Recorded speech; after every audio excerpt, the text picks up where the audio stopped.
যারা 2025 সালে WBSSC second SLSTর English 11-12 পরীক্ষায় বসবেন তাদের যে সিলেবাস তাতে স্যার ফিলিপ সিডনির Astrophel and Stella sonnet number 1 loving in truth and fain in verse my love to show এই সনেটটি আছে। আজকে এই টিউটোরিয়ালে আমি এই সনেটটির সম্পূর্ণ বিভিন্ন দিকগুলোকে আপনাদের সামনে তুলে ধরব। আমি বোর্ডেতে কিছু ইনফরমেশান অলরেডি লিখে রেখেছি যেগুলো আপনাদের সঙ্গে আলোচনা করব। তার আগে আপনাদেরকে দেখিয়ে দিই যে এটা হলো Astrophel and Stella sonnet number 1 written by Sir Philip Sidney. এবং এই যে সনেটটি, এই সনেটটির কোনো নির্দিষ্ট নাম নেই। এই সনেটে যেটি প্রথম লাইন, সেই লাইনেই এই সনেটটির পরিচিতি। সেই লাইনটি হলো loving in truth and fain in verse my love to show. Astrophel and Stella sonnet number 1টা পড়ার আগে আমাদের স্যার ফিলিপ সিডনি সম্পর্কে কিছু ইনফরমেশান জেনে নিতে হয়। আমি অলরেডি এখানে স্যার ফিলিপ সিডনির উপরে কিছু ইনফরমেশান লিখেছি, আপনারা এটাকে স্ক্রিনশট করে লিখে নিতে পারেন অথবা আমি PDF শেয়ার করে দেব যদি আপনাদের দরকার হয়, আপনারা সেখান থেকেও লিখে নিতে পারেন। কিন্তু যে ইনফরমেশানগুলো আমি লিখেছি প্রত্যেক কটাই খুব ইম্পর্টেন্ট, এগুলো আপনাদের জানা দরকার, কারণ আপনাদের পরীক্ষার প্রশ্ন এখান থেকে অনেক কিছুই সেট হবে। যাই হোক, চলে আসি স্যার ফিলিপ সিডনির কথায়। স্যার ফিলিপ সিডনি 1554 খ্রিস্টাব্দে জন্মগ্রহণ করেন এবং 1586 খ্রিস্টাব্দে মৃত্যুবরণ করেন। স্যার ফিলিপ সিডনি তিনি ছিলেন একজন বিখ্যাত কোর্টিয়ার, একজন বিখ্যাত সোলজার, একজন পোয়েট এবং ক্রিটিক। ইংরাজি সাহিত্য বলতে আমরা শেক্সপিয়ারের কথা বুঝি, কিন্তু শেক্সপিয়ারের পূর্ববর্তী যে সমস্ত কবি বা লেখক জনমানসে অত্যন্ত দাগ কেটে গেছেন তাদের মধ্যে স্যার ফিলিপ সিডনির নাম সবার প্রথমে আসে। স্যার ফিলিপ সিডনিকে আমরা একজন বিখ্যাত সনেটিয়ার রূপে চিনি, কিন্তু স্যার ফিলিপ সিডনির আসল পরিচয় তিনি একজন অসাধারণ যুদ্ধবিদ্যায় পারদর্শী একজন মানুষ, একজন অসাধারণ যোদ্ধা এবং একজন অসাধারণ ক্রিটিক। তার অ্যাপোলজিয়া ফর পোয়েট্রি বা অ্যাপোলজি ফর পোয়েট্রি একটা অত্যন্ত বিখ্যাত ক্রিটিসিজম, এবং সেই ক্রিটিসিজম স্যার ফিলিপ সিডনিকে অত্যন্ত জনপ্রিয়তা দান করে। যাই হোক, এখন যে সনেটটি আমরা পড়বো Astrophel and Stella sonnet number 1, এই অ্যাস্ট্রোফেল অ্যান্ড স্টেলা এটা একটা সনেট সিকোয়েন্স। এখানে একাধিক সনেটের একটা সংগ্রহ রয়েছে। অ্যাস্ট্রোফেল অ্যান্ড স্টেলা এই টোটাল সনেট সিরিজটাতে 108টি সনেট এবং 11টি গান রয়েছে। এই সনেটগুলি সিডনি তার প্রেমিকা পেনিলপি ডিভারেক্স তার উদ্দেশ্যে লিখেছেন। পেনিলপি ডিভারেক্স ইনি সিডনির স্ত্রী নন, ইনি সিডনির প্রেমিকা। ইনফ্যাক্ট সিডনি এবং এই পেনিলপি ডিভারেক্সের মধ্যে একটা প্লেটোনিক লাভ এক্সিস্ট করতো।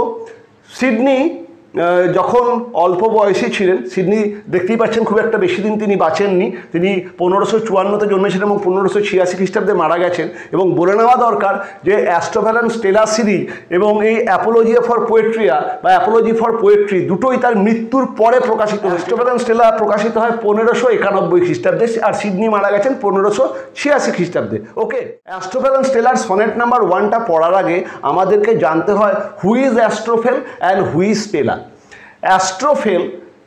অ্যাস্ট্রোফেল এই কথাটার অর্থ হলো স্টার লাভার। দেখুন আমি লিখে রেখেছি Astrophel equal to star lover. Astro এই শব্দটির গ্রিক অর্থ হলো star. Astro means star in Greek, আর ফেল মিন্স লাভার। অ্যাস্ট্রোফেল এই পুরো কথাটির অর্থ হলো স্টার লাভার। এবং স্টেলাকে যদি আমরা ল্যাটিনে প্রকাশ করি তার অর্থ হয় স্টার। কাজেই এটির আসল অর্থ হলো star lover and he star. Astrophel and Stella যদি পুরো মানে করতে হয় তার মানে হলো star lover and he star. এখানে অ্যাস্ট্রোফেল সিডনি নিজেই, এ বিষয়ে একটুখানি মতান্তর আছে যেটা আমি পরে বলবো, মানে একদম কবিতার শেষে বলবো।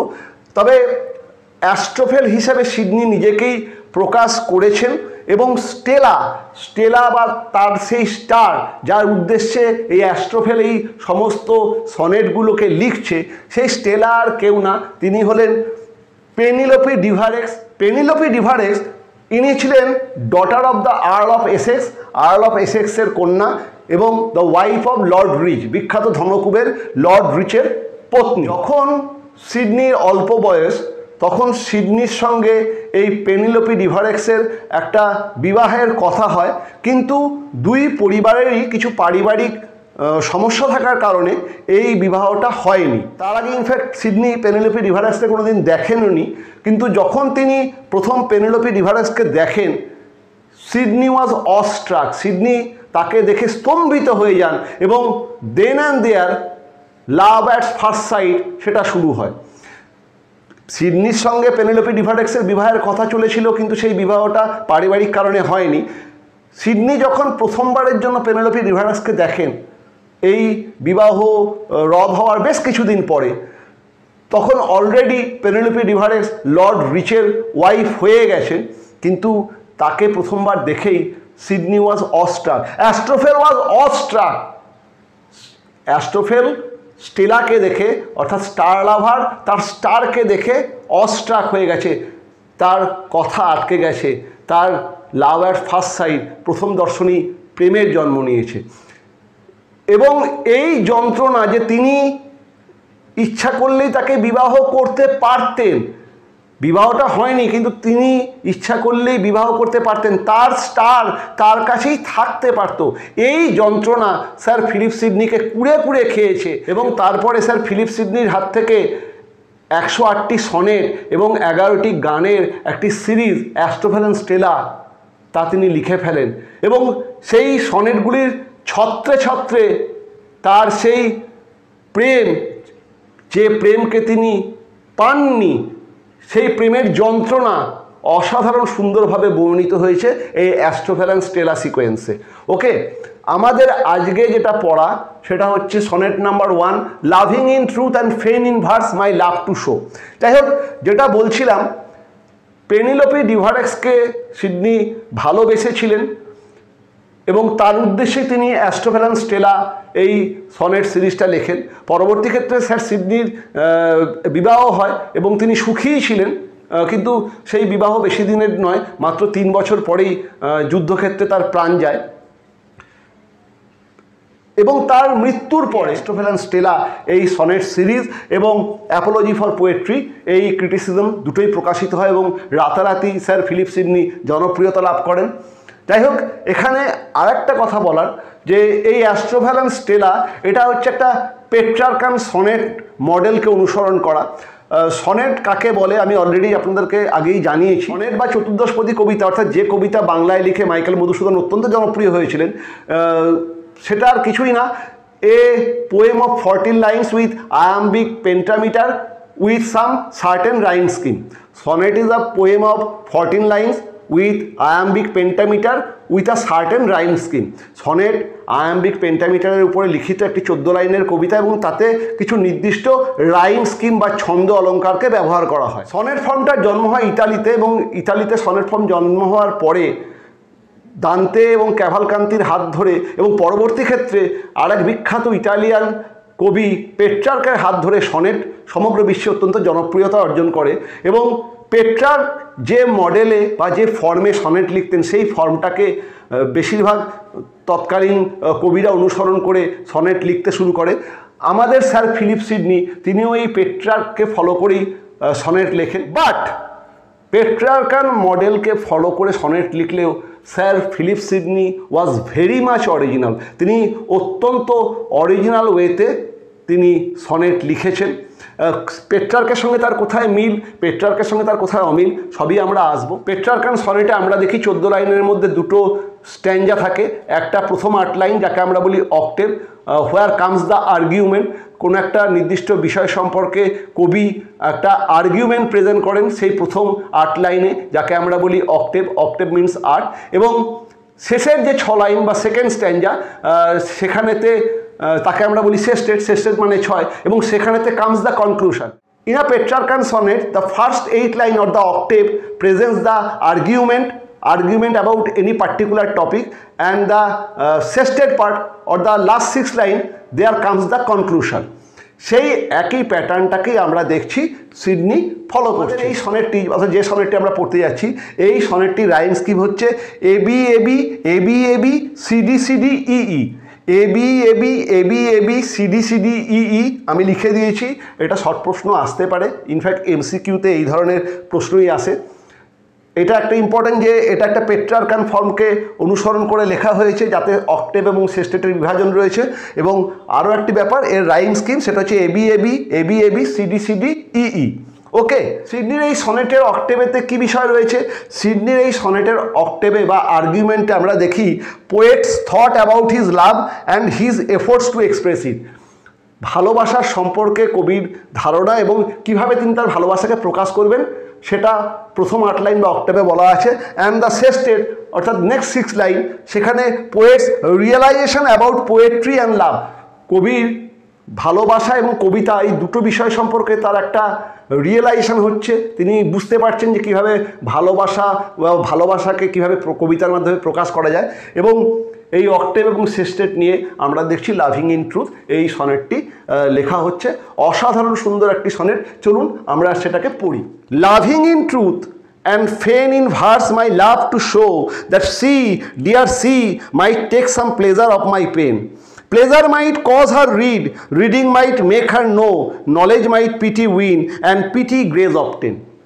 প্রথম 4টে লাইন কি বলছে একবার ভালো করে বুঝুন। Loving in truth and feign in verse my love to show.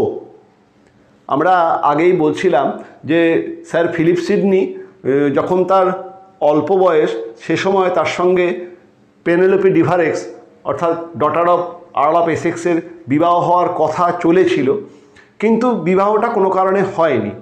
পরবর্তী ক্ষেত্রে যখন প্রথমবারের জন্য স্যার ফিলিপ সিডনি পেনেলোপি ডিভারেক্সকে দেখেন, তার মনের মধ্যে তৎক্ষণাৎ প্রেমের জন্ম হয়, লাভ অ্যাট ফার্স্ট সাইট। কিন্তু সে সময়ে লর্ড রিচের স্ত্রী এই পেনেলোপি ডিভারেক্স। সিডনি বুঝতে পারছেন যে তিনি একটা স্টার পেতে পারতেন, কিন্তু তিনি পেলেন না, এবং পেনেলোপি ডিভারেক্সের প্রেম তিনি পাননি।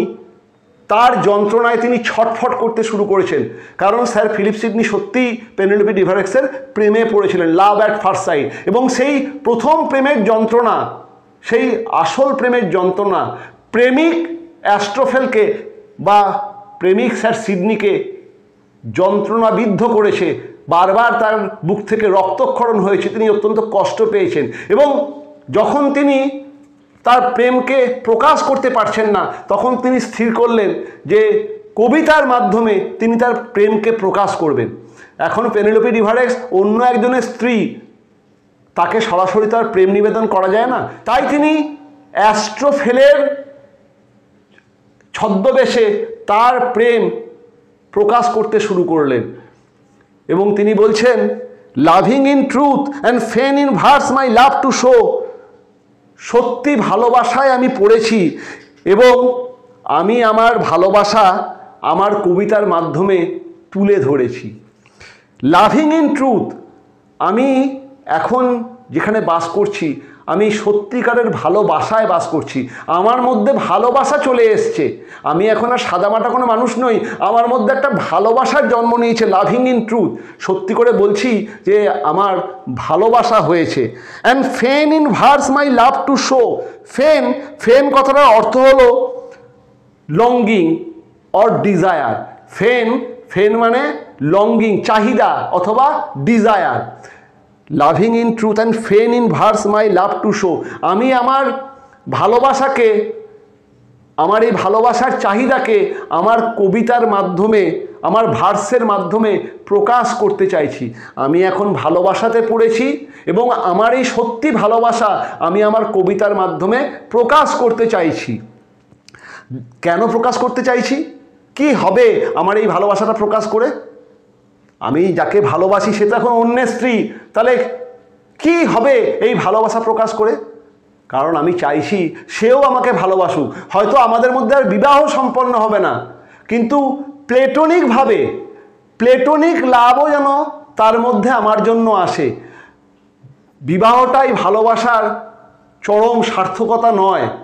আমি তাকে ভালোবাসি, সে জানুক আমি তাকে ভালোবাসি, এবং সেও অন্যের স্ত্রী হতে পারে, সেও আমাকে মনে মনে ভালোবাসুক। আমি বেশি কিছু চাই না, আমাকে সে মনে মনে ভালোবাসুক, তাহলেই আমি খুশি। তাহলে অ্যাস্ট্রোফেল তার লাভকে কিভাবে দেখাবে? অ্যাস্ট্রোফেল তার ভালোবাসাকে কিভাবে দেখাবে? অ্যাস্ট্রোফেল বলছে, আমি কবিতা লিখব, আমার কবিতার মাধ্যমে আমি আমার মনের যন্ত্রণা, তার প্রতি আমার প্রেম, সেটাকে প্রকাশ করব, যাতে that she dear she might take some pleasure of my pain, যাতে সে আমার অত্যন্ত প্রিয়, সে আমার এই যন্ত্রণা, সেই যন্ত্রণাতে সে যেন আনন্দ পায়। অসাধারণভাবে স্যার ফিলিপ সিডনি প্রকাশ করছেন তার প্রেমকে। তিনি বলছেন দ্যাট সি ডিয়ার সি, সে আমার অত্যন্ত প্রিয়। সে ডিয়ার কথাটা আমরা খুব ঘনিষ্ঠ অর্থে প্রয়োগ করি।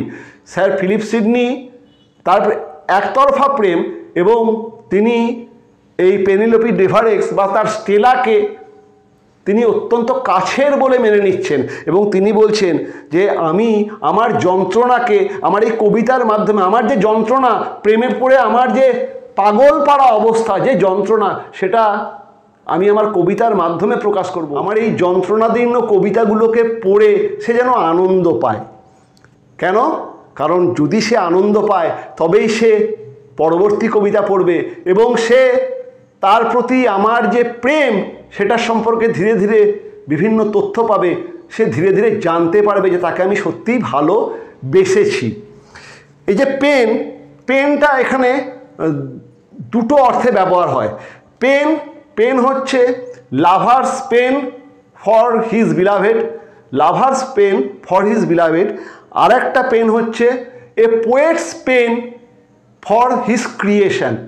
কবিকে যখন কোনো কবিতা সৃষ্টি করতে হয়, তাকে অত্যন্ত যন্ত্রণার মধ্যে দিয়ে যেতে হয়। অসাধারণ সুন্দরভাবে সিডনি এখানে একটা কবির কবিতা লেখার প্রক্রিয়াকে বর্ণনা করছে। ইনফ্যাক্ট এই কবিতাটা হয়তো পরবর্তী ক্ষেত্রে ওয়ার্ডসওয়ার্থ এবং কোলরিজকে তাদের বিখ্যাত থিওরি অফ পোয়েট্রি, অর্থাৎ poetry is the spontaneous overflow of powerful feelings, it takes it origin from emotions recollected in tranquillity, সেই তত্ত্বটাকে তৈরি করতে বেশ কিছুটা সাহায্য করেছে। কারণ এখানে আমরা দেখছি একটা কবি কীভাবে কবিতা লেখেন, কোন যন্ত্রণার মধ্যে দিয়ে তাকে যেতে হয়, অরিজিনালিটির কী ভূমিকা একটা কবিতা লেখায়, সমস্ত স্যার সিডনি অসাধারণ সুন্দরভাবে ব্যক্ত করেছেন। এবং এই চিন্তাই তাকে পেট্রার্কান সনেট থেকে পৃথক করে দিয়েছে। তিনি পেট্রার্ককে ফলো করলেও তার সনেট পেট্রার্কান সনেটের থেকে একটু আলাদা। তার কারণ এখানে স্যার ফিলিপ সিডনির বেশ কিছু নিজস্ব চিন্তাভাবনার বহিঃপ্রকাশ রয়েছে। যাই হোক, পেন বললাম, পেন দুটো অর্থে ব্যবহৃত হয়। একটা পেন মানে হচ্ছে যন্ত্রণা, lover's pain for his beloved, আর একটা পেন হচ্ছে poet's pain for his creation. Okay, pleasure might cause her read, reading might make her know, knowledge might pity win and pity grace obtain. সে যে আনন্দ পাবে, আমার যন্ত্রণাটা জেনে সে যে আনন্দ পাবে, এবং সেই আনন্দ হয়তো তাকে পরবর্তী কবিতাগুলোও পড়তে উৎসুক করবে। আমার যন্ত্রণার কথা সে যখন জানতে পারবে, তার প্রতি আমার প্রেমের কথা সে যখন জানতে পারবে, তার প্রেমেতে আমি কেমন যন্ত্রণা দিইও সেটা যখন সে জানতে পারবে, তখন হয়তো সে আরও আমার লেখা কবিতাগুলো পড়বে। Reading might make her no, যত সে পড়বে তত সে জানবে, যত সে পড়বে তত সে আমার মনের কথা, তার প্রতি আমার প্রেমের কথা সে জানবে। নলেজ মাইট পিটি উইন, যত সে জানবে তার মনেতে দয়ার জন্ম হবে। আমার এই যন্ত্রণাদীর্ণ অবস্থার কথা জেনে তার মনেতে দয়ার জন্ম হবে। অ্যান্ড পিটি গ্রেস অবটেন, এবং এই দয়া তাকে আমার প্রতিও একটু সদয় করে তুলবে, আমার প্রেমের প্রতি সে সহানুভূতিশীল হবে, এবং সেও হয়তো আমার প্রেমে পড়বে। পিটি গ্রেস অবটেন, গ্রেস হচ্ছে ফেভার্স, গ্রেস হচ্ছে ফেভার্স অফ লাভ। সে যখন আমার প্রতি করুণা অনুভব করবে, তখন সে মনে মনে আমাকে একটু ভালোবাসবে। আমি তার বেশি কিছু চাই না, কারণ সে তো অন্য স্ত্রী আমি জানি, কিন্তু আমি চাই আমি যেমন তাকে ভালোবাসি সেও যেন আমাকে একটু ভালোবাসে। একটু ভালোবাসলেই আমার জীবন সার্থক হয়ে যাবে। এটা প্লেটোনিক প্রেম আমরা বলছিলাম। কাজেই অ্যারিস্টোফেল চাইছে স্টেলা তার যন্ত্রণার কথা পড়ুক, যন্ত্রণার কথা পড়ে আনন্দ পাক, কারণ সেই আনন্দই তাকে পরবর্তী আরও কবিতা পড়তে সাহায্য করবে। এবং যত সে অ্যারিস্টোফেল সম্পর্কে পড়বে, তত সে অ্যারিস্টোফেলকে বুঝবে বা জানবে, তার মধ্যে করুণার জন্ম হবে, এবং এই করুণা হয়তো কোনো দিন প্রেমের রূপ। এই অ্যারিস্টোফেল অ্যান্ড স্টেলার এই ফার্স্ট সনেটের যে আর্গুমেন্ট অর্থাৎ যে অক্টেভ, তার প্রথম 4 লাইনে আমরা দেখছি poet's thought about his love, তার প্রেম সম্পর্কে কবির ধারণা। এবং পরের 4 লাইনে আমরা দেখব poet's effort to express his love, poet কীভাবে তার প্রেমকে প্রকাশ করছেন তার একটা সুন্দর বর্ণনা তিনি দিয়েছেন। তিনি কি বলছেন? I sought fit words to paint the blackest face of woe, studying inventions fine her wits to entertain, of turning others leaves to see if thence should flow some fresh and fruitful flowers upon my sunburn brain. অসাধারণ 4টে line. কি বলছেন তিনি? I sought fit words to paint the blackest face of woe. কবি বলছেন আমি একজন যন্ত্রণাদীর্ণ মানুষ, আমার মধ্যে কবিতা আসছে না, অথচ আমাকে আমার মনের ভাবটাকে প্রকাশ করতে হবে। তাই আমি বা অ্যাস্ট্রোফেল কি করলাম? তাই আমি বা Astrophel I sought fit words to paint the blackest face of woe, আমি perfect words, fit words, fit কথাটার অর্থ হলো পারফেক্ট, আমি অন্য কবিদের থেকে সঠিক শব্দগুলোকে ধার করা শুরু করলাম। আমার আর কবিতা আসছে না কারণ আমি যন্ত্রণায় ছটফট করছি, অথচ আমাকে আমার এই যন্ত্রণার বহিঃপ্রকাশটা কবিতার মাধ্যমে দেখাতে হবে, তবেই তো স্টেলা আমার কবিতা পড়বে। তাই আমি ঠিক করলাম যে অন্য কবিদের থেকে যেগুলো পারফেক্ট ওয়ার্ড, যে শব্দের মাধ্যমে কবিরা তাদের প্রেম ব্যক্ত করেন, তাদের যন্ত্রণা ব্যক্ত করেন, সেরকম কিছু ওয়ার্ডকে আমি ধার করব এবং সেই ওয়ার্ডগুলোর মাধ্যমে আমি কি করব? Paint the blackest face of woe, আমি আমার এই যন্ত্রণাদীর্ণ মুখের ছবিকে আঁকবো। পেন্ট, পেন্ট কথাটার অর্থ হলো আঁকা। লেখার থেকেও আঁকার ক্ষমতা অনেক বেশি, কারণ আঁকা তৎক্ষণাৎ একটা মানুষের মনের দুঃখ যন্ত্রণাকে সঠিকভাবে বহিঃপ্রকাশ ঘটায়। লেখা পড়ে মানে বুঝতে হয়, কিন্তু আঁকা অনেক ডিরেক্ট। তাই সিডনি বলছেন যে আমি আমার লেখাতে লিখব না, আমি আমার লেখার মধ্যে আঁকবো। আমি এমন কবিতা লিখব সেটা যেন আঁকার মতো হয়, যেটা পড়েই দেন অ্যান্ড দেয়ার স্টেলা বুঝতে পারে বা পেনেলোপি ডিভারেক্স বুঝতে পারে আমি তার জন্য ছটফট করছি। এবং তিনি কি আঁকবেন? তিনি আঁকবেন to paint the blackest face of woe, আমি আমার এই কালো যন্ত্রণাদীর্ণ মুখের ছবি আঁকবো। ব্ল্যাকেস্ট ফেস অফ ও মানে হচ্ছে দ্য অ্যাগনি অফ আ লাভার, একটা প্রেমিকের যে যন্ত্রণা, একটা প্রেমিকের যন্ত্রণা তার মুখেতে ফুটে ওঠে, সেটাকেই স্যার ফিলিপ সিডনি বলছেন যে আমি একটা কবিতা লিখব, ইনফ্যাক্ট আমি এই কবিতার মাধ্যমে একটা ছবি আঁকবো, যে ছবিতে আমার স্টেলা জানতে পারবে যে আমি তার জন্য প্রচণ্ড মনোকষ্টে ভুগছি, আমার মুখ চোখে সেই যন্ত্রণার ছবিটা যেন ধরা পড়বে। আমি ব্ল্যাকেস্ট ফেস অফ ও, কালো রঙের মুখ, যন্ত্রণাদীর্ণ কালো মুখের ছবি আমি আমার কবিতার মাধ্যমে আঁকব। অসাধারণ সুন্দরভাবে স্যার ফিলিপ সিডনি তার মনের যন্ত্রণাকে তিনি এই লাইনের মাধ্যমে তুলে ধরছেন। ঠিক আছে? ইনফ্যাক্ট এই লাইনটা পড়েই শেলি পরবর্তী ক্ষেত্রে এই কবিতা সম্পর্কে তার অ্যাসেসমেন্ট করেন যে this poem is the true voice of feeling. এই কবিতা হৃদয়ের কথা বলে, এই কবিতা মানুষের মনের আসল সত্যকে প্রকাশ করে। যাই হোক, যেটা বলছিলাম, ব্ল্যাকেস্ট ফেস অফ হচ্ছে সাফারিং কাউন্টিনেন্স অফ আ লাভার, যন্ত্রণাদীর্ণ মুখের ছবি। যন্ত্রণাদীর্ণ মুখ হয়ে গেলে মুখের রং কালো হয়ে যায়, সেই যন্ত্রণাটাকেই যেন কবি সিডনি ব্ল্যাকেস্ট ফেস অফ উ অর্থাৎ ব্ল্যাক কাউন্টিনেন্স, দ্য অ্যাগোনাইজ কাউন্টিনেন্স অফ আ লাভার তিনি প্রকাশ করছেন। ঠিক আছে? এটা একটা মেটাফোর, ব্ল্যাকেস্ট ফেস অফ উ, এবং এটাকে মনে রাখা দরকার। Studying inventions fine her wits to entertain, তাকে পরিতৃপ্ত করার জন্য আমি অন্য কবিদের কবিতাকে পড়তে শুরু করলাম। Studying inventions fine, inventions means এটা হচ্ছে ইমাজিনেটিভ পোয়েট্রি। ইনভেনশন এর অর্থ হলো ইমাজিনেটিভ পোয়েট্রি। আমি প্রেমিক, একজন যন্ত্রণাদীর্ণ প্রেমিক, আমার মধ্যে এখন কোনো কবিতা আসছে না, মানে সেই কবিতা লেখার ভাষা আসছে না। তাই আমি কি করলাম? আমি অন্য কবিদের কবিতাকে পড়তে শুরু করলাম। I am trying to imitate others, আমি অন্য কবিদের কবিতাকে পড়ে সেখান থেকে ইমিটেট করা শুরু করলাম। কি কারণে? Studying inventions fine her wits to entertain, যাতে সে আমার লেখা পড়ে পরিতৃপ্ত হয়, তার বুদ্ধি পরিতৃপ্ত হয়। Of turning others leaves to see if then should flow some fresh and fruitful showers upon my sunburned brain. আমি of turning, of means often, প্রায়শই আমার নিজস্ব কোনো লেখা আসছে না, আমি প্রায়শই অন্যান্য বিখ্যাত কবিদের কবিতাকে উল্টে পাল্টে দেখতে শুরু করলাম, আমি অন্য কবিতা থেকে ধার নিতে শুরু করলাম, ইমিটেশন করতে শুরু করলাম। অফ টার্নিং আদার্স লিভস হচ্ছে পাতা।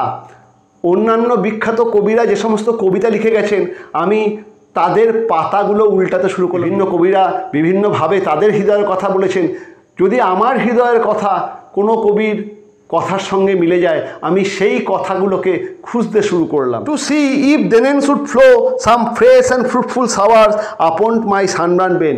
আমি তাদের কবিতার পাতাগুলোকে উল্টাতে শুরু করলাম এই কারণে, হয়তো সেখান থেকে কোনো আমার হৃদয়ের কথা প্রকাশ করার কিছু র মেটেরিয়ালস আমি হয়তো পেয়ে যাব, কারণ আমার ব্রেন এখন সানবার্ন ব্রেন অসাধারণ একটা মেটাফোর এখানে কবি ইউজ করছেন। সূর্যের আলোতে যদি দীর্ঘক্ষণ কেউ থাকে তার মাথার সমস্ত গ্রে সেলগুলো নষ্ট হয়ে যায় এবং তার ফলে তার পক্ষে আর কিছু উৎপাদন করা বা কিছু প্রডিউস করা সম্ভব হয় না। যেই ব্রেনটাকে আমরা বলছি সানবার্ন ব্রেন, অর্থাৎ সানবার্ন ব্রেন হচ্ছে barren or unfertile or dry or unproductive brain. In fact এই সানবার্ন ব্রেন এটা হচ্ছে একটা stock Elizabethan figure of poetic imitation.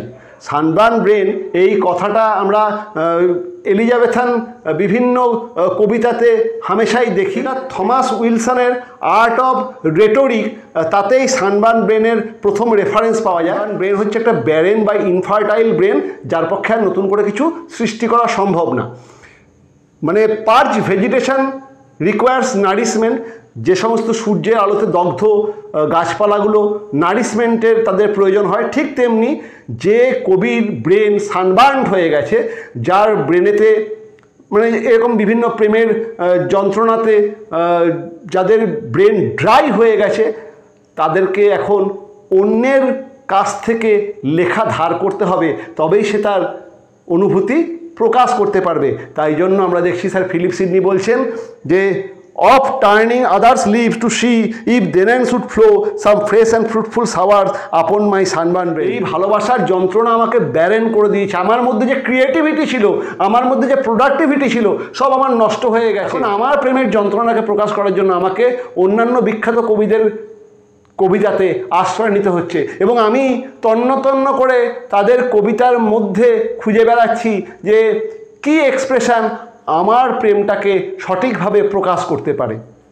অসাধারণ সুন্দরভাবে এই অক্টেভটা শেষ হচ্ছে, যেখানে আমরা দেখছি প্রথমে কবি প্রেম সম্পর্কে মানে তার প্রেম সম্পর্কে ধারণাটা আমাদের সামনে তুলে ধরছেন এবং তারপরে সেই প্রেমের যে প্রকাশ, কিভাবে সেই প্রেমটাকে তিনি প্রকাশ করার চেষ্টা করছেন সেটা তিনি আমাদের সামনে তুলে ধরছেন। এই অক্টেভেতে যে রাইম স্কিমটা ইউজ হয়েছে সেটা হচ্ছে এবি এবি এবি। দেখুন এই কবিতার প্রথম লাইনের একদম শেষ ওয়ার্ড হচ্ছে শো এবং পরের লাইনের শেষ ওয়ার্ড হচ্ছে পেন। তা শোকে আমি যদি এ ধরি এবং পেনকে যদি বি ধরি, 3 নম্বর লাইনে নো শেষ ওয়ার্ড নো সেটা আবার এ এবং 4 নম্বর লাইনে অপটেন, পেন আমরা ধরেছি বি, সেই অপটেনও সেটাও বি, তাহলে এ বি এ বি। 5 নম্বর লাইনের লাস্ট ওয়ার্ড ও যদি এ ধরি, এন্টারটেন পেন অপটেন এন্টারটেন সেটা আবার বি আসছে এবং 7 নম্বর লাইনে ও এর পরে আসছে ফ্লো সেটা এ এবং 8 নম্বর লাইনে ব্রেন সেটা বি, অর্থাৎ a b a b a b a b প্রথম 8টা লাইন এভাবে রাইম স্কিমটা সেট করা হয়েছে। পরের 6টা লাইনে দেখি আমরা কবি কি কনক্লুশন টানছেন। But words came halting forth wanting invention stay. আমি অন্যদের লেখা পড়ে তাদের কাছ থেকে আইডিয়া বা বুদ্ধি ধার করে আমার যন্ত্রণাকে প্রকাশ করতে চাইছিলাম, কিন্তু যাই আমি তাদের কাছ থেকে নিচ্ছি এবং তাদের বিভিন্ন সাহায্য নিয়ে বা তাদের লেখার সাহায্য নিয়ে যাই আমি নিজের বলে লিখতে যাচ্ছি, আমি দেখছি আমার লেখা হোঁচট খাচ্ছে। মানে আমি যেভাবে আমার প্রেমটাকে প্রকাশ করতে চাইছি, আমার যন্ত্রণাকে আমি যেভাবে ব্যক্ত করতে চাইছি, তাদের রেফারেন্স বা তাদের কবিতা আমাকে আমার যন্ত্রণা প্রকাশ করতে সাহায্য করছে না, বরঞ্চ আমার লেখাটা হোঁচট খেয়ে যাচ্ছে। ওয়ান্টিং ইনভেনশন স্টে, যা আমার আবিষ্কার সেগুলোকে থামিয়ে দিচ্ছে। আমি আমার প্রেমটাকে যেভাবে ব্যক্ত করতে যাচ্ছি, মানে আমি আমার প্রেমটাকে আবিষ্কার করেছি, সেই আবিষ্কারটা আমি যেভাবে ব্যক্ত করতে যাচ্ছি, অন্যদের আবিষ্কার বা অন্যদের এই রেটরিক বা প্রসোডি বা অন্যদের এই লেখার স্টাইল তা আমাকে প্রকাশ করতে, আমার ফিলিংসটাকে প্রকাশ করতে সাহায্য করছে না। আমার আবিষ্কারটা স্তব্ধ হয়ে যাচ্ছে, আমার আবিষ্কারটা হোঁচট খাচ্ছে, আমি কিছুতেই আমার মনের ভাবটাকে প্রকাশ করতে পারছি না। Invention nature's child, fled stepdame study's blows. Invention, এই ইনভেনশন বা ইমাজিনেশন বা এই পোয়েটিক ইন্সপিরেশন, ইনভেনশন বা ইমাজিনেশন বা পোয়েটিক ইন্সপিরেশন যার মাধ্যমে কবিরা লেখে, সেটা হচ্ছে নেচারস চাইল্ড, সেটা হচ্ছে ন্যাচারাল, সেটা হচ্ছে প্রকৃতির সন্তান। যে কথাটাই ওয়ার্ডসওয়ার্থ এবং কোলরিজ পরে বলছেন যে poetry is the spontaneous overflow of powerful feelings, এটা একটা স্বতঃস্ফূর্ত আবেগের বহিঃপ্রকাশ। সেই একই কথাই দীর্ঘদিন আগে আমরা দেখছি স্যার ফিলিপ সিডনি বলে গেছেন। তিনি বলছেন, আমি অন্যদের কবিতাকে নকল করতে বা ইমিটেট করতে শুরু করলাম যাতে তাদের কবিতার মাধ্যমে আমার এই সানবার্ন ব্রেনে কিছু আইডিয়া আসে, কিন্তু আমি দেখলাম যে আমার লেখা আরও স্তব্ধ হয়ে গেল, আমার লেখা আর বেরোতে চাইল না। তার কারণ কি? যে ইনভেনশন নেচারস চাইল্ড, ইমাজিনেশন বা poetic creativity, that is totally a spontaneous feeling.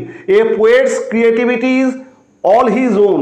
একটা কবির যে ক্রিয়েটিভিটি সম্পূর্ণ তার নিজের, অন্য কারো স্টাইলকে অনুসরণ করলে নিজের অন্তরের যন্ত্রণাকে সঠিকভাবে প্রকাশ করা যায় না, এটা আমি ফিল করলাম।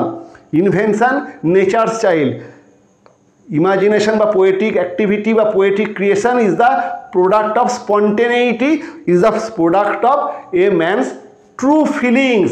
একটা মানুষ যা ভাবছে তারই স্বতঃস্ফূর্ত বহিঃপ্রকাশ হচ্ছে এই ইনভেনশন বা কবিতা বা poetic creation. Fled stepdame study's blows. আর এই আমার এই পোয়েটিক যে ইন্সপিরেশন, আমি দেখছি এই স্টাডি মানে পড়াশুনো, মানে এই সমস্ত কবিদের কবিতা আমি পড়ছিলাম, সেই পড়াশুনোর ধাক্কাতে আমার যে স্বতঃস্ফূর্ত আবেগ আমি দেখছি পালিয়ে যাচ্ছে। এই অন্যদের বই, যে বইটা আমি পড়ছিলাম, মানে পড়াশুনো বা ইমিটেশন, এখানে এই স্টাডি হচ্ছে অন্যদের বই পড়া, যেটাকে আমরা বলছি ইমিটেশন। এই ইমিটেট, অন্যদের জিনিসকে যখন আমি ইমিটেট করতে যাচ্ছি, আমি দেখছি সেই imitation is very much like a stepdame মানে হচ্ছে stepmother. Imitation is a stepmother of invention or imagination. Imitation বা নকল করা ইজ দ্য স্টেপডেম বা stepmother of poetic creation or poetic imagination.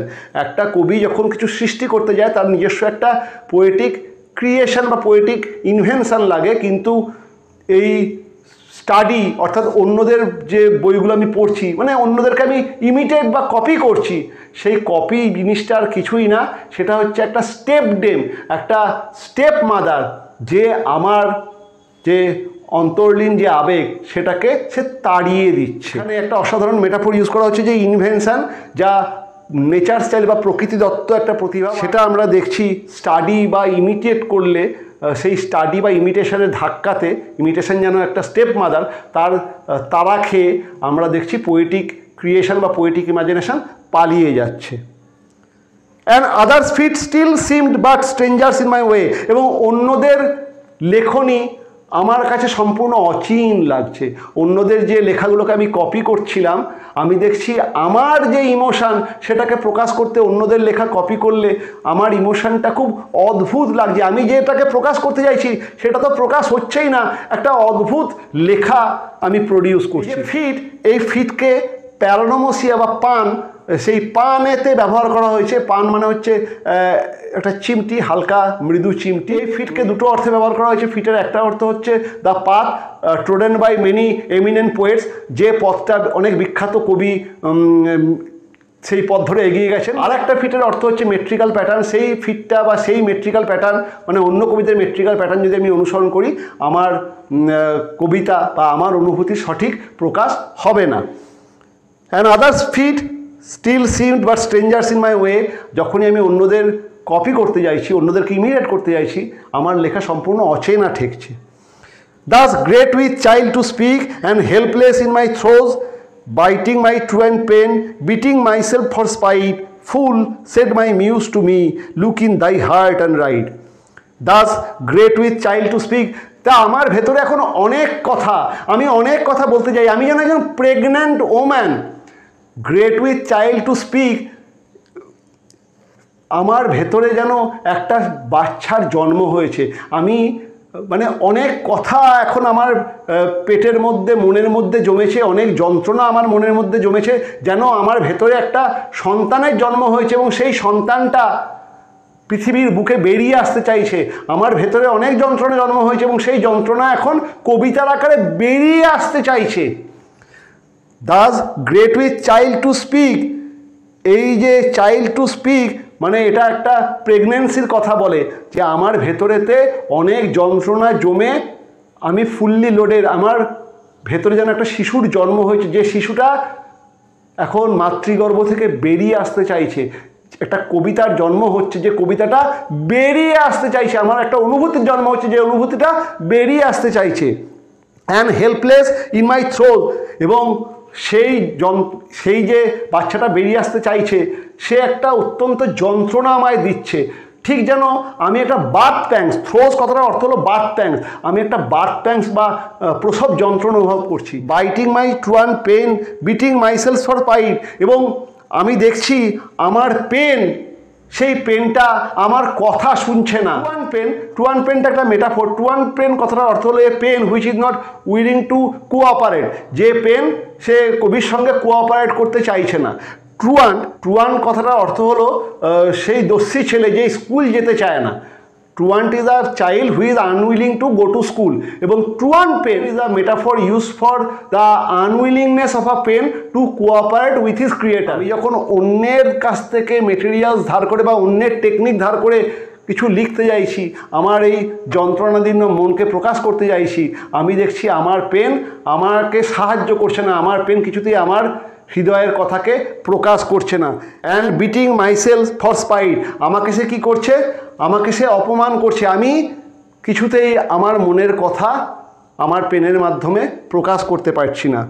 Full said my muse to me look in thy heart and write, সেই সময় আমার যে কবিতার যিনি মিউজ সেই গ্রিক মিথিক্যাল গডেসেস যারা প্রত্যেকটি কলা বা কালচারের সঙ্গেই জড়িত, দেয়ার আর 9 মিউজ। তা আমার কবিতার যিনি মিউজ, আমার কবিতার যিনি দেবী, তিনি আমাকে কি বলছেন, তিনি আমাকে বলছেন fool said my muse to me, বোকা, আমার কবিতার দেবী আমাকে বলছে ওরে বোকা, look in thy heart and write, নিজের হৃদয়ের দিকে তাকা এবং লেখ। তুই নিজেকে ফিল করছিস, সেটাকে তুই তোর কবিতার মাধ্যমে লেখ। অন্যের লেখা, অন্যের কথা সেগুলোকে ধার করে নিজের প্রেমকে প্রকাশ করতে যাস না।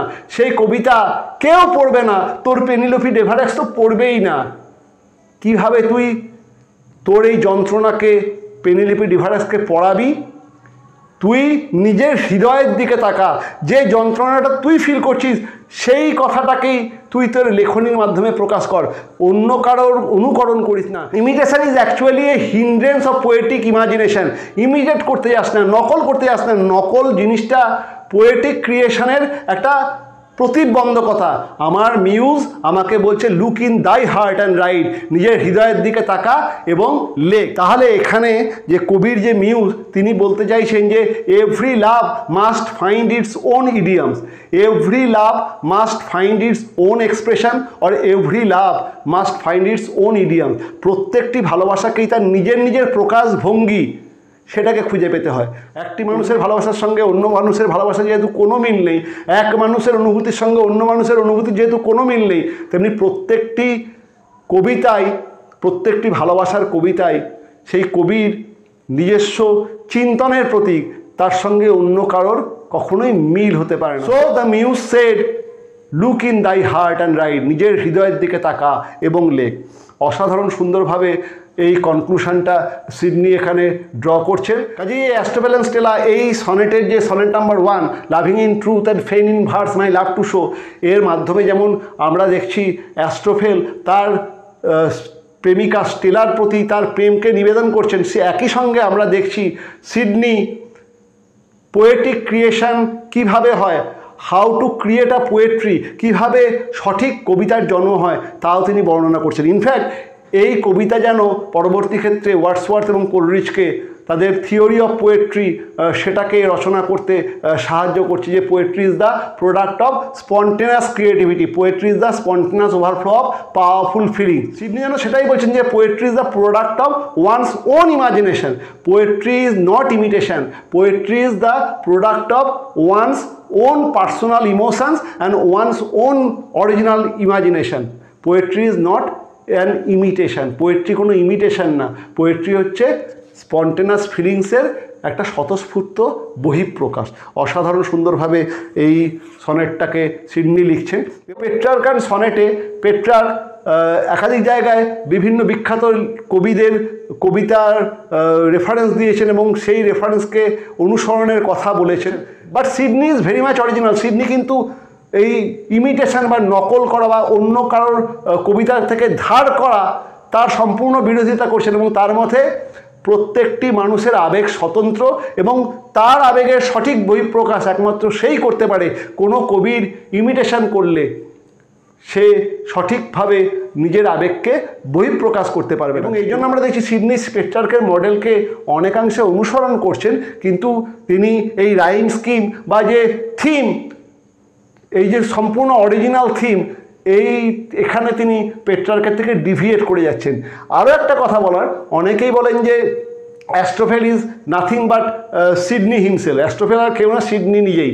কিন্তু এটাও একটা কথা যে অ্যাস্ট্রোফেল সে কবিতা ঠিকমতো লিখতে পারে না বা সে তার হৃদয়ের কথাকে প্রকাশ করতে পারে না, কিন্তু সিডনির এই কবিতাতে কোথাও কি মনে হচ্ছে সিডনি কবিতা লিখতে পারে না বা নিজের হৃদয়ের কথা প্রকাশ করতে পারে না? সো অ্যাস্ট্রোফেলের বেশ কিছু চারিত্রিক বৈশিষ্ট্য আমরা সিডনির মধ্যে খুঁজে পাই, কিন্তু সিডনি তিনি একজন কবি এবং তিনি জানেন কিভাবে কবিতা লিখতে হয়। অ্যাস্ট্রোফেল সিডনিকে অনুকরণ করে সেই চরিত্রটার জন্ম, কিন্তু সম্পূর্ণ সিডনি অ্যাস্ট্রোফেলের মধ্যে নাই। অ্যাস্ট্রোফেল সে দুর্বল, সে দ্বিধাগ্রস্ত এবং সে কবিতা ঠিকমতো লিখতে পারে না, তাকে কবিতা লেখার জন্য অন্যের সাহায্য খুঁজতে হয়। কিন্তু সিডনি একজন যোদ্ধা, তিনি দ্বিধাগ্রস্ত মোটেই নন।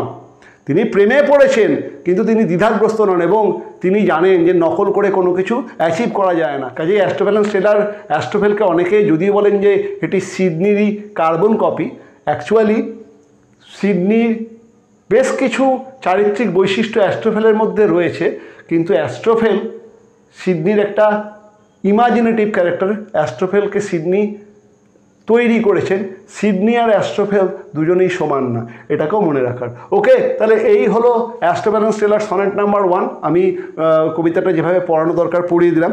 এখান থেকে কয়েকটা ইম্পর্ট্যান্ট প্রশ্ন হয়, এই যে বিষয়গুলো বলেছি এখান থেকে তো প্রশ্ন হয়, আর যেখানে যেখানে শর্ট প্রশ্ন হয় সেগুলো হচ্ছে, প্রথমে হচ্ছে ফেন।